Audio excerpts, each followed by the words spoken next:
ఇక్కడ ఎన్నికల రోజు పోలింగ్ రోజు పొద్దున్నే నాగార్జున సాగర్ భూభాగం మొత్తం తెలంగాణలో ఉంది. నాగార్జున సాగర్ ప్రాజెక్టు కంప్లీట్గా తెలంగాణ స్వాధీనంలో ఉంది. కనీసము శ్రీశైలం అన్న సగం వాళ్ళ చేతిలో ఉంది, సగం మన చేతిలో ఉంది. జగన్మోహన్ రెడ్డి పోలీసులు తుపాకులు వేసుకొని నాగార్జున సాగర్ డ్యామ్ మీదకి వచ్చి ప్రాజెక్టును హ్యాండ్ ఓవర్ చేసుకోరు. జగన్మోహన్ రెడ్డి తెలంగాణలోకి వచ్చి నాగార్జున సాగర్ ప్రాజెక్టును ఆక్రమించుకుంటే నోట్లకెళ్ళి మాట వెళ్ళలే.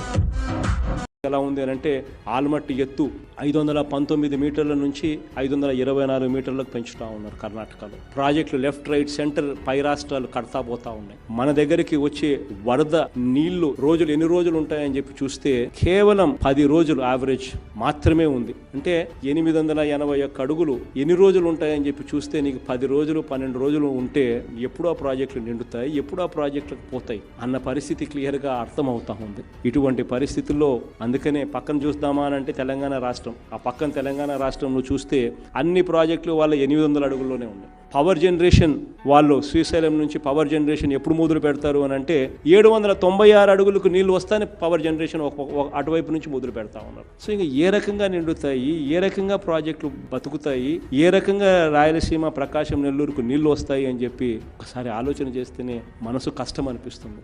అందుకనే దీనికి పరిష్కారం చూపించాలి అని చెప్పి ఒకటే ఒక ఉద్దేశంతో 800 అడుగులు పక్కన తెలంగాణ రాష్ట్రంలో వాళ్ళు ఆపరేట్ చేస్తా ఉన్న పంపులతో 800 అడుగుల్లో వాళ్ళు ఆపరేట్ చేస్తా ఉన్నారు. అదే 800 అడుగుల్లో మనం కూడా 3 టీఎంసీలతో మన పంపులు కూడా మనం పెట్టే కార్యక్రమం చేస్తాం. అప్పుడు ఇద్దరం సమానంగా ఒకే ప్లాట్ఫామ్ మీద ఉంటాం. వాళ్ళు 800 అడుగుల్లో ఉంటారు, మనము 800 అడుగుల్లో ఉంటారు. మన కేటాయించిన నీళ్ళు మనం తీసుకుంటాం, వాళ్ళ కేటాయించిన నీళ్ళు వాళ్ళు తీసుకుంటారు. ఎవరికి నష్టం జరిగించే పరిస్థితి ఉండదు. న్యాయం అన్నది సమానంగా ఒక తాటి మీదకి అనేది వచ్చే కార్యక్రమం జరుగుతుంది.